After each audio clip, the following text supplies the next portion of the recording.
Kalau orang sudah sholat, dan sholatnya tingkatannya sudah khusyuk, nggak peduli orang ngomong apa, ada suara apa, tidak mengganggu lagi.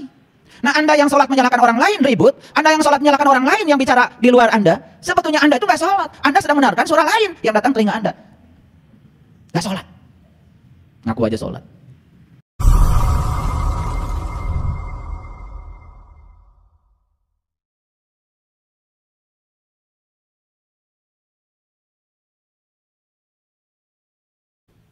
Makanya belajar spiritual itu sebetulnya adalah bukan mematikan ego, tetapi mengendalikan ego. Nah, sekarang kita bahas dulu kenapa terjadi perang. Yuk kita bahas. Jadi ternyata perang itu merupakan turunan sifat dasar manusia yang dari dulu sampai sekarang tetap, di mana manusia senang mendominasi. Ya. Di mana manusia senang bersaing. Nah, ketika dia itu ingin mendominasi, dia menganggap orang lain sebagai kompetitor, orang lain itu sebagai musuh, dan orang lain sebagai pesaing. Apa yang terjadi? Dia ingin memperkuat eksistensi dirinya dengan cara menundukkan pihak lain. Betul? Kan sebetulnya perang yang terjadi itu adalah si pihak yang ingin eksistensi dirinya diakui, ingin mendominasi pihak lain dengan cara menundukkan pihak lain. Nah, kenapa? Karena pihak lain dianggap sebagai musuh. Itu salahnya. Nah, sekarang muncullah pengertian dalam diri kita, ternyata semua hal yang disebut dengan antagonis atau yang disebut lawan oleh kita selama ini diubah dari kata lawan menjadi mitra. Diubah dari kata musuh menjadi seseorang yang akan menguatkan kita. Di situ pengertian muncul, perang tidak terjadi. Nih contoh. Saya lebih gampang mencontohkan pasangan. Ya. Ketika pasangan itu berbeda dengan kita, ketika pasangan itu tidak mengikuti apa yang kita mau, kan kita menganggapnya dia itu adalah musuh selama ini. Nah, pengertiannya diubah dari kata musuh menjadi mitra. Ternyata pasangan saya dihadirkan ke semesta untuk meningkatkan kedewasaan saya. Begitu kita lihat dia sebagai mitra, bahkan dari kata musuh berubah menjadi guru. Ini ada pengalaman yang dahsyat kemarin waktu saya coaching di kesehatan holistik. Ada seorang ibu umurnya 69 tahun. Saya tanya, penyakitnya apa? Saya stroke. Loh, kok bisa? Gimana ceritanya? Nah, itu yang membuat saya marah sama Tuhan. Wow, langsung intonasi naik. Nah, itu yang membuat saya marah sama Tuhan. Itu kalimat pertama yang muncul ke saya. Kalimat yang kedua, saya sudah makan sehat, saya vegetarian, saya tidak makan minyak, saya tidak makan daging, tetapi Tuhan kasih saya stroke. Nah, dua kalimat itu membuat saya terperanjat. Satu, saya marah sama Tuhan. Yang kedua, saya stroke dikasih Tuhan. Gimana saya menyadarkan orang semacam ini?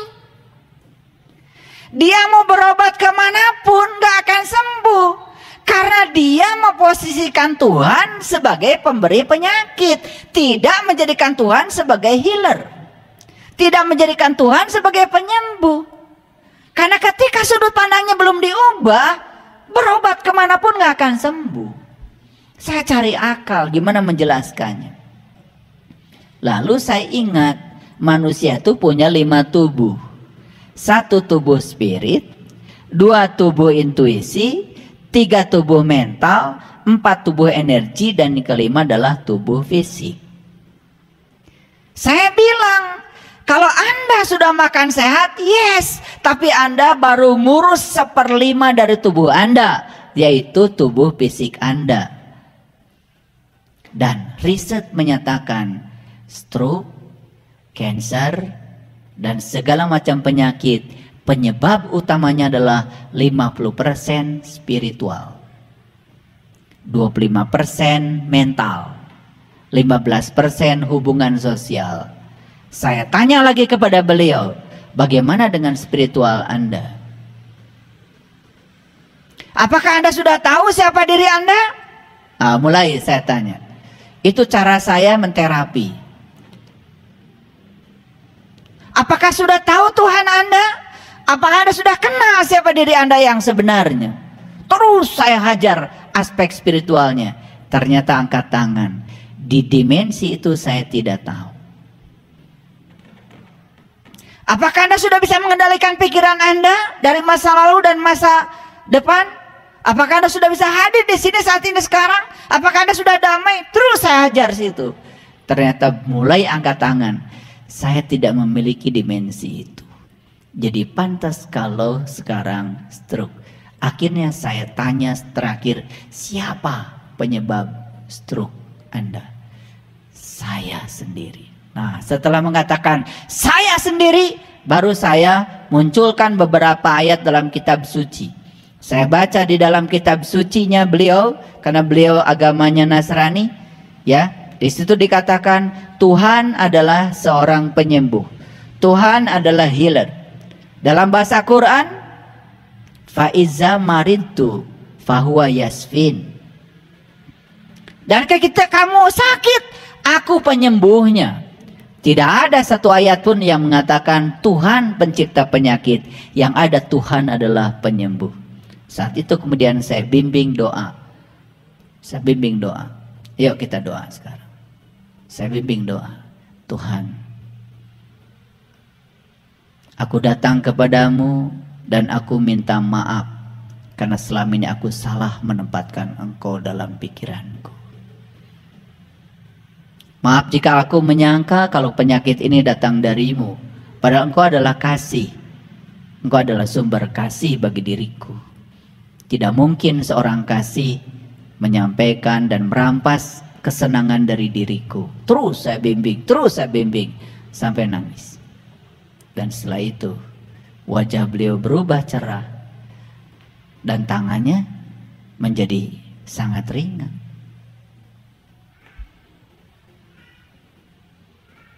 Tuhan mau diposisikan apa oleh kita? Terserah kita. Tuhan mau dijadikan bapak, dia akan jadi bapak. Tuhan dijadikan ibu, dia akan jadi ibu. Tuhan dijadikan kekasih, dia akan menjadi kekasih kita. Tuhan tergantung sangkaan kita. Oke, ngerti pengertian perang? Jadi perang itu selalu ada dominasi. Perang itu selalu ada persaingan. Perang itu akibat dari kita memandang orang lain sebagai musuh. Ada perang orang tua dengan anak? Kenapa bisa terjadi perang? Karena tidak ada pengertian. Orang tua menganggap anak itu adalah sebagai makhluk lemah yang pantas untuk dieksploitasi oleh dirinya. Dan orang tua tidak pernah membuka demokratisasi buat anak. Urusan pendidikan diatur orang tua. Urusan pekerjaan atur orang tua. Urusan jodoh orang tua juga yang ngatur. 3 besar itu orang tua ikut campur. Bahkan saat anak menggunakan sepatu terbalik, orang tua langsung turun tangan. Bukan begitu pakai sepatu. Begini caranya. Anak kita sudah kehilangan kesempatan menggunakan sepatu terbalik karena dirampas oleh kita waktunya. Padahal biarkan dia pernah menggunakan kaos kaki terbalik, biarkan dia pernah menggunakan baju terbalik, biarkan dia pernah mengalami itu. Dan dia akan merasakan pakai sandal terbalik itu jatuh. Dan biarkan dia jatuh sementara waktu karena dia salah menggunakan sandalnya. Karena kebaikan selalu dilahirkan dari keburukan. Bagaimana anak kita bisa menjadi dirinya sendiri kalau semua hal selalu saja dirampas kesempatannya oleh kita? Ketika anak tidak bisa menjawab pertanyaan, bukan dibimbing supaya dia bisa menjawab oleh dirinya sendiri, discovery learning, tidak, bahkan dikasih jawaban oleh orang tuanya. Bahkan ada sekarang guru di sekolah ngasih ujian, ya, sebut saja kisi-kisi.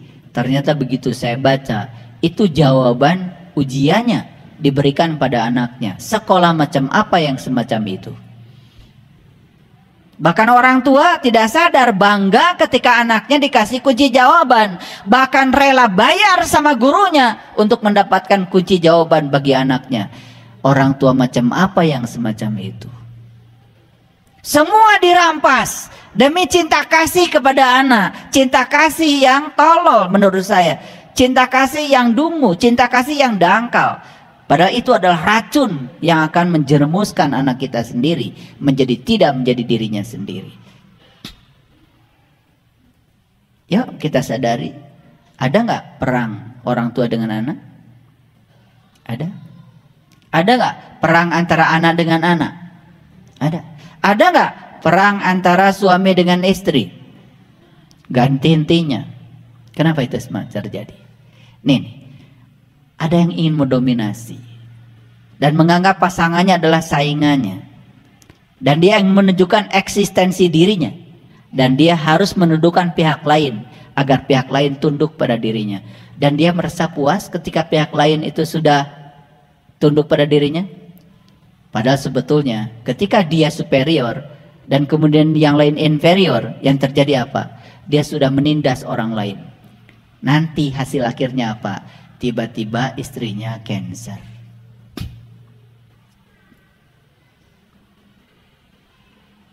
Ngerti maksud saya?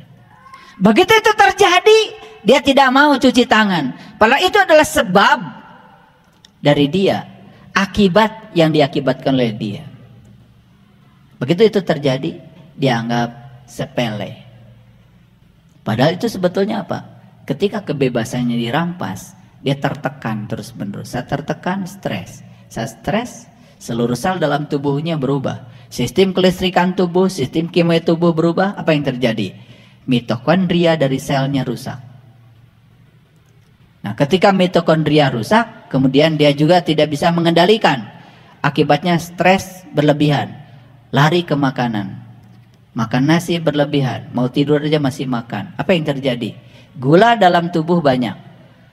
Dan ketika gula dalam tubuh banyak, sel-sel kanker tumbuh dengan cepat. Karena apa?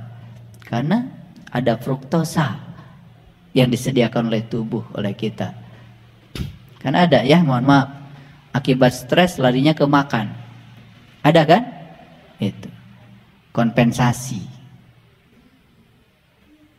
Betul? Oke, gak apa-apa. Gak apa-apa. Apa itu apa-apa? Gak apa-apa. Nanti juga udah badannya gede kan kerasa berat. Ya Pak? Gak usah dipikirkan.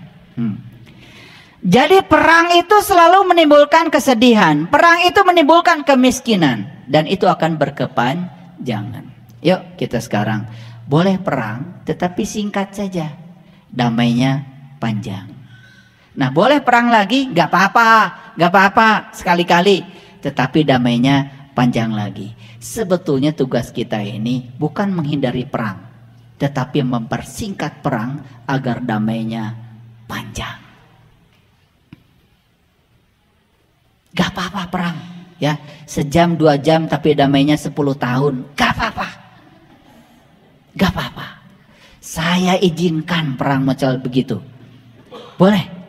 1 jam 2 jam perang karena ada kejadian yang luar biasa, tapi 10 tahun damai gak apa-apa.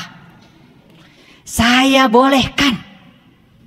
Ini yang luar biasa, perang 10 tahun damainya 2 jam. Yuk. Jadi penyebab perang itu sebetulnya kalau dikumpulkan ada 4 prinsip besar kalau menurut saya. Ada 4 hal penyebab perang. 1, perbedaan prinsip. Nah, perbedaan prinsip boleh nggak? Boleh, kalau masing-masing pihak bisa menerima perbedaan. Nah, jadi masalah itu sudah ada perbedaan prinsip, masing-masing tidak bisa menerima dan menghargai perbedaan. Perang terjadi. Itu yang pertama. Yang kedua, keinginan memperluas kekuasaan. Ini yang laki-laki ingin paling kuasa, yang perempuan pun sama ingin paling kuasa, ingin menunjukkan eksistensi dirinya. Apa yang terjadi? Yang terjadi perang. Itu yang kedua. Yang ketiga, ada perbedaan kepentingan. Ya, dan yang keempat, kalau di dalam diri sudah ada keinginan untuk merampas. Itu. Nah, sekarang kita coba satu persatu kita urai ya. Baik.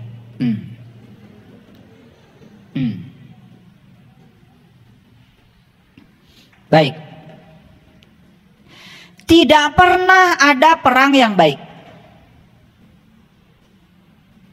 Dan tidak pernah ada perdamaian yang buruk. Ulangi, tidak pernah ada perang yang baik. Semua perang itu pasti ada yang menimbulkan kesedihan berkepanjangan. Perang antara pasangan dalam kehidupan rumah tangga itu menyakitkan bukan hanya dia saja, menyakitkan anak, menyakitkan orang tua, menyakitkan pihak lain. Banyak yang tersakiti dan itu bisa panjang. Betul? Ulangi, tidak pernah ada perang yang baik dan tidak pernah ada perdamaian yang buruk. Pilih mana? Pasti kalau di sini pintar milihnya. Dalam hidup mulai bingung. Karena apa? Ya itu, kembali lagi, ada superioritas, ada keinginan mendominasi, tidak mau mengalah. Mengalah itu dianggap gengsi, mengalah itu dianggap harga diri terinjak-injak, begitu. Nah, apalagi punya kebiasaan, oh ini soal pencemaran nama baik. Duh, orang yang suka mempermasalahkan pencemaran nama baik sampai ke tingkat hukum itu, menurut saya orang yang gak masuk akal. Padahal tercemar atau tidak tercemar nama baik dia bukan orang lain yang mencemarkan, dia izinkan atau tidak oleh dia. Kalau tidak diizinkan tidak tercemar. Kan sebetulnya pencemaran nama baik itu bukan urusan orang, urusan Anda dengan diri Anda sendiri. Kalau Anda tidak merasa tercemar dan Anda tidak mengizinkan tercemari, ya Anda tidak apa-apa. Ngerti maksud saya? Saya sering diperlakukan begitu, ya biasa aja. Saya katanya menyebarkan ajaran sesat, ya biasa aja. Apalagi disesatkan sama orang sesat, ya biasa aja. Apalagi dibilang sesat oleh orang-orang yang tidak mendalami ilmu yang saya dalami, ya biasa aja. Apalagi dibilang sesat oleh orang yang belajar pun enggak, ya biasa aja. Ya biasa aja. Saya sekarang biasa kok. Kenapa jadi riweuh? Betul nggak? Iya. Nah saya jadi gak bisa tidur karena digitukan orang. Lah salah Anda, kenapa dimasukkan ke dalam diri Anda? Kan tidak dimasukkan juga nggak apa-apa. Apa saya tangkepin semua orang yang bilang saya sesat? Repot, buang-buang umur, buang-buang energi, buang duit lagi. Apalagi kalau pakai jasa hukum, kan tambah banyak yang harus keluar, kan repot. Betul nggak? Udah. Kalau dicemarkan nama baik kita, udah doakan aja yang mencemarkan nama baik kita. Ya, semoga dia baik-baik saja, gitu aja kok. Karena kegelapan itu tidak pernah bisa dilawan dengan kegelapan. Kegelapan hanya bisa dilawan dengan cahaya. Paham maksud saya? Ya, ulangi ya. Tidak pernah ada perang yang baik. Ulangi. Oleh karena itu tidak ada pertengkaran yang baik. Tidak ada diam-diaman yang baik. Nggak ada. Nggak ada. Itu tidak baik. Dan tidak ada perdamaian yang buruk. Ini kenapa saya ulang-ulang supaya ngerti. Sugan. Apapun yang bisa dilakukan perang, perdamaian bisa melakukannya lebih baik. Kalaupun kita bisa melakukan perang, tetap saja perdamaian lebih baik. Kenapa tidak memilih perdamaian daripada perang? Itu masalahnya.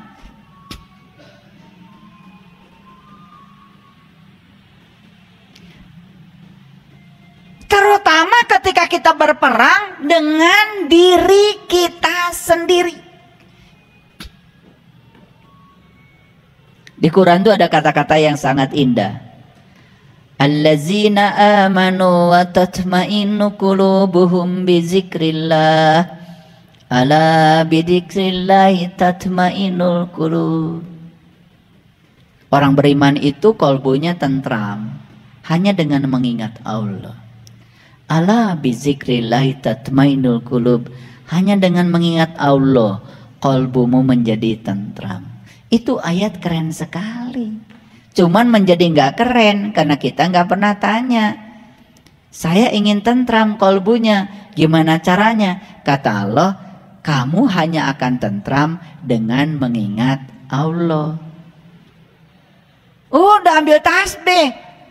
Baca subhanallah 33, baca Allahu Akbar 33, baca alhamdulillah 33, baca la ilaha illallah sambil muter-muter kepala 100 kali. Loh, kok tidak tentram kalbunya? Karena kamu salah melaksanakan tugas. Tugasnya mengingat. Loh, malah kamu menyebut. Kan gitu? Nah, tetapi kemudian menyerang, ya. Saya kan sudah mengingat Allah. Apa yang kamu lakukan? Saya sudah nyebut-nyebut Allah. Menyebut, kamu nggak ingat. Kalau sudah ingat kepada Allah, pasti damai. Dan syarat sahnya ingat sama Allah, kan harus tahu Allah. Kamu kenali dulu Allah, baru kamu bisa ingat sama Allah. Pasti damai kok kalbunya. Dan saya pastikan ya, orang yang selalu ingat kepada Allah, kan diberi gelarnya juga ulul albab. Ulu albab, pemilik kolbu, disebutnya ahlul bait. Luar biasa.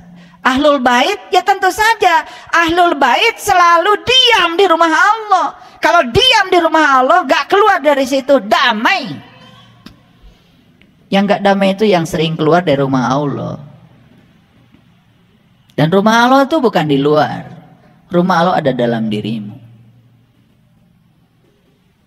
Makanya kalau ingin damai, kalau ada masalah, jangan cari jalan keluar.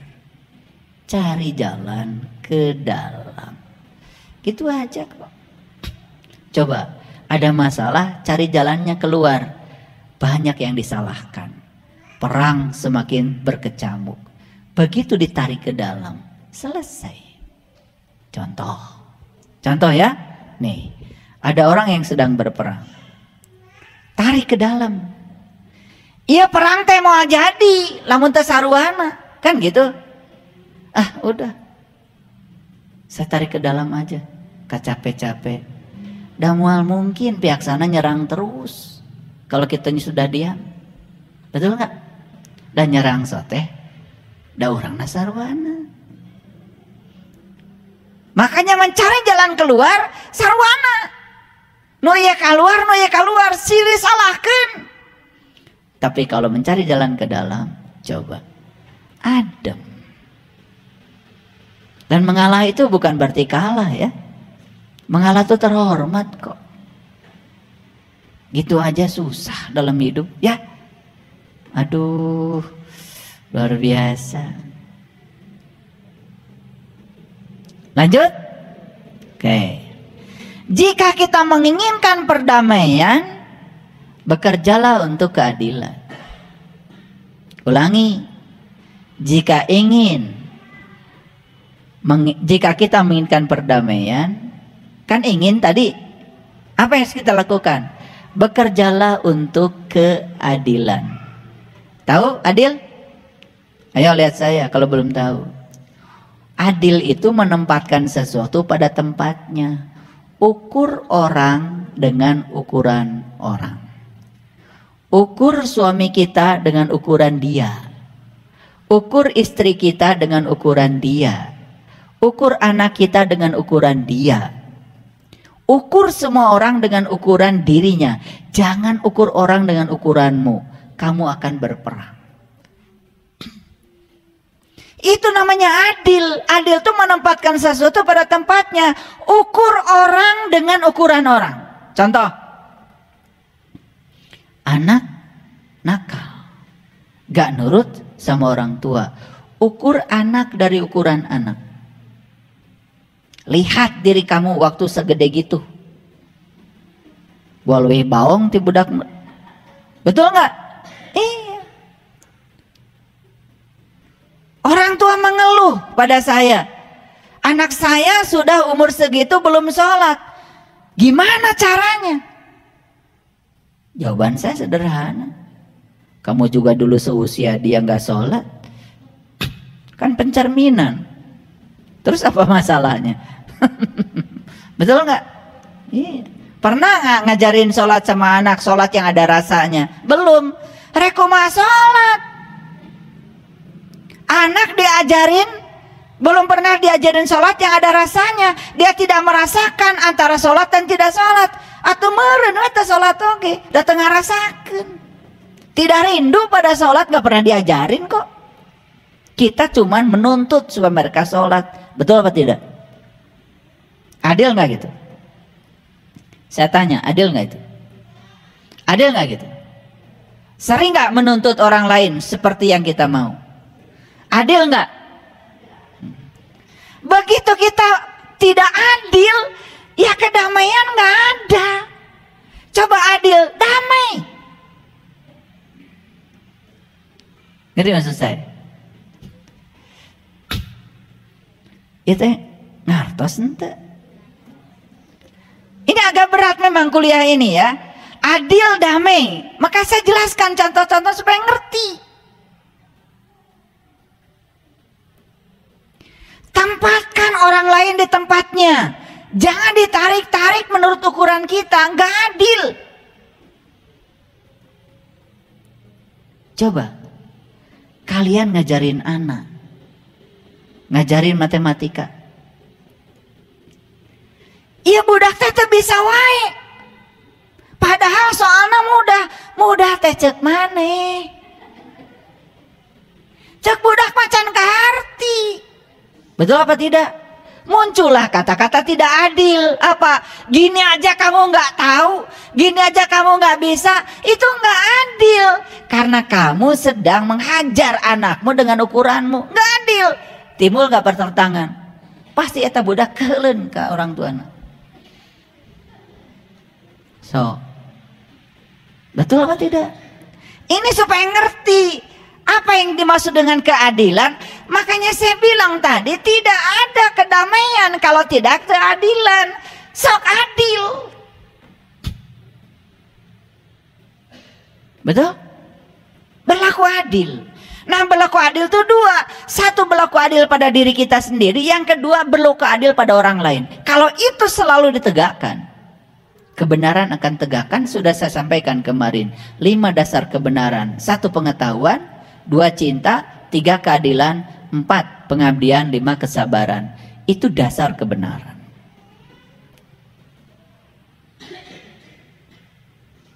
Paham? Oke.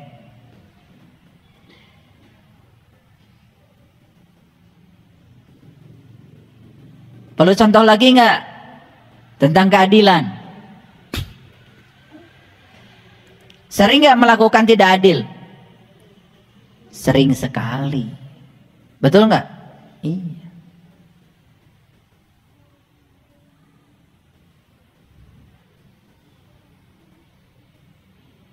Dan begitu ketidakadilan itu tidak hadir, begitu keadilan tidak hadir, yang hadir adalah ketidakadilan, di situ akan terjadi perang. Lihat sekarang keributan di negara. Begitu negara, pemimpin tidak berlaku adil pada rakyatnya, begitu rakyat tidak diperlakukan tidak adil, jangan berharap negara kita damai. Ya.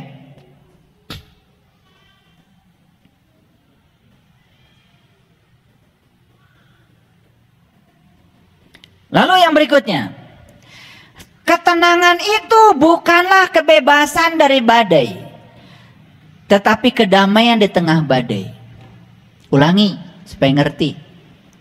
Apakah kita bisa meniadakan badai? Gak bisa. Apakah kita bisa menyetop perubahan? Gak bisa. Yang abadi semestanya adalah perubahan. Ayo lihat saya semuanya. Kita semua walaupun hidup sehat sesehat apapun tetap akan mengalami 3 hal. 1, tua. 2, sakit. 3, mati.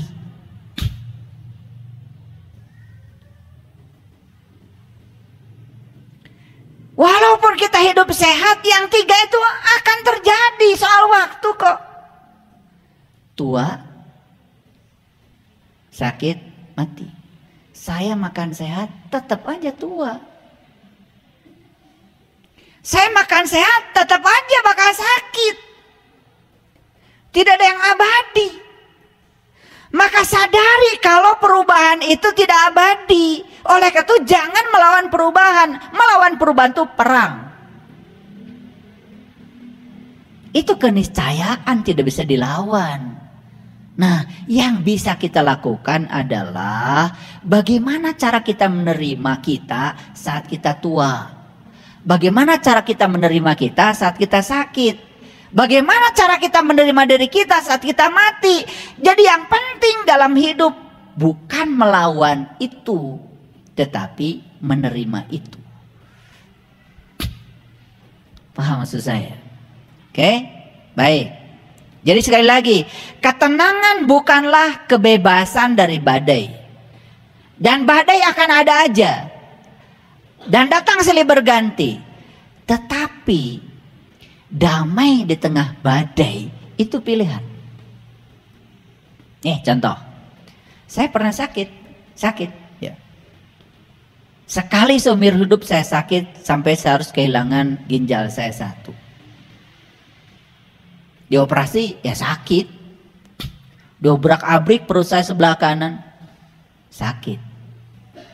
Operasinya dari sini sampai sini sakit. Tapi saya sudah punya ilmunya. Waktu dokter bilang Anda harus istirahat di rumah sakit sebulan, Anda 3 bulan gak boleh kemana-mana, saya tidak dengar kata-kata dokter. Dan saya udah punya ilmunya. Sakit itu alami, tapi menderita karena sakit itu pilihan saya. Makanya saya nggak mau ketika sakit kemudian dilawan. Saya izinkan sakit itu. Saya jadi penonton bagi sakit. Saya bilang pada diri saya bukan tubuh, saya bukan pikiran. Saya bukan tubuh, saya bukan pikiran. Saya jadi pengamat bagi diri saya. Saya amati saja sakit itu. Ngalor ngita. Begitu diamati itu sakit, hilang. Makanya 3 hari ya. Kateter saya copot sendiri.